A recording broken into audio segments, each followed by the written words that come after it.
Hello and good morning. Happy Monday. Welcome to Discover with Spinetti. I'm your host, Dr. Spinetti.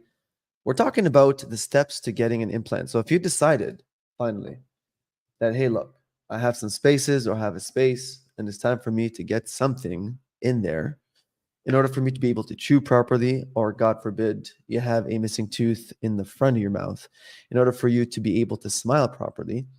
Now you're probably decided, you said, you know what? I'm going to muster up the courage for me to go and get the implant. Well, this one's for you because I'm going to outline the 5 easy steps for you to get that wonderful implant. And I'm going to demystify the entire process just for you. So pay attention, because if you blink, you might miss it. I'm going to use my good friend Charlie here. My good friend Charlie has been with me for years and he's been great. And he's going to demonstrate today how you can get the implant in very, very easy steps. So let's pretend like you are Charlie and you decided that it's time for you to get the implant. Step number one is you have to go for a complete assessment. Now, when we say complete assessment, I really mean complete assessment. We need to, the dentist, the treating dentist, needs to analyze everything about your mouth. They can't just say, all right, let's just put on some implants and then hope for the best. It starts off with medical history, it starts off with dental history, and then it goes into everything that has to do with your mouth inside. Specifically, you have the health of your gums, the health of your bones, and the bite. Okay. The bite. The bite is insanely important, just as important as your gums and bones. If your gums aren't healthy, then even if you put the implant in and your bones aren't healthy, then the implant is going to become rejected. It's not going to last. You're going to spend all this money and then it's going to come out, or you're going to lose a lot of bone around it. There's a lot of factors that come into play with it. And that is also the discussion that your dentist would have with you. So if you're a smoker, diabetic, you have any kind of autoimmune disease, so on and so forth, these are the conversations you have to have with your dentist. The other thing that we assess is to see how much bone you have and the profile of your bone. Is it good bone? Is it, and all these things are actually assessed. And one of the things that we do when we plan for an implant, such as this one, is we do something called a CBCT. CBCT, cone beam CT, is a three-dimensional X-ray in order for us to visually see how much room that we have and whether or not we need to do bone grafting, we need to do gum grafting, so on and so forth. If you've left that space on for a long time and you haven't filled it, then more than likely you're going to need both. You're going to need both bone grafting and gum grafting, but that's something that you and your dentist would have to discuss at the appointment. Now, the way that we plan an implant is called a prosthetically driven implant planning. Prosthetically driven meaning we don't plan by putting the implant first and then we see, okay, can we fit a crown? How is the crown going to come out of the gums? Is it going to look natural? Is it going to look nice? Do we have enough space? No, we do the opposite. So we look at where the crown's going to go. Is it going to look nice? Do we have enough space? Do we have enough structure or tissues around it? How is the bite? Is the bite heavy in that area? Do we maybe need to consider doing some kind of orthodontics to reshift the teeth so that the person has a more favorable outcome with regards to their implant? So a lot of these things actually come into play, and this is just the planning phase. And the planning phase, if it's done correctly, is the hardest part, but yet it is the part that if it's done correctly, everything else flows very, very smoothly. But if it's not done correctly, if it's done incorrectly, or if it's rushed, like let's say you're rushing your dentist, okay, and you're saying, I need the implant tomorrow, and they're trying to accommodate you because they don't want to make you upset. Well, I mean, now you're going to compromise some things because you're rushing the process. So if it's not rushed and things are done appropriately, then this phase, the phase of the planning phase, is the longest phase, right? To you, it's a straightforward appointment, but to the dentist, this is the time that the dentist spends a lot of time planning. The step number 2, after the whole planning thing, steps from 2 to 5 are the easy steps, right?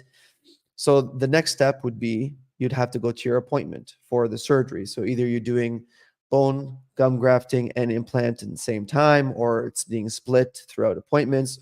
Whatever it is, these are the appointments you're going to have to go to, but that's step 2. Okay, the surgery part is step 2. Step three is when you come in for the impression. So let's say the implant is now in your jaw. So it's in your jaw now. You still have a space, but now you need a crown or you need a bridge. Let's say you put two implants. You put an implant here and you put an implant here. So if you did that and now you need a bridge, well, what you do is you go back to your dentist and then they take an impression. Either they take that gooey impression, or if they're technologically advanced, then they would take a digital impression. And then the following appointment after that, you would get your crown. So that would be step number four. Step number three is you coming in for that impression. Step number four is that crown or the bridge. But it doesn't end there, because now you have this beautiful crown, you have this beautiful bridge, and now you can chew again, or if it's in the front, now you can smile again and you can chew better. But now, is it over? Absolutely not. Step number five, and this is probably the most crucial step of the entire thing, is maintenance. Because if the implant is left by itself and it's not maintained properly, and you're not going to the dentist on a frequent basis, then the likelihood of that implant failing is quite significant, quite high. And you've spent a lot of money and a lot of time, and you sacrificed a lot in order for you to get the implant. Well, the best way to actually keep that investment, the best way for you to maintain that, to not lose the investment, is for you to actually stay going to the dentist every 3 months for at least for the next 2 years. And also following the direct advice of your dentist, of your treating dentist, so that you can make sure that you maintain that implant inside your mouth in health, and so that you can maintain it and it lasting you for the rest of your life. The biggest things is you want to be careful with regards to how you maintain, because how you maintain the implant is different than how you maintain your normal teeth. In terms of flossing, the flossing is a little bit different. It's a very, very important distinction.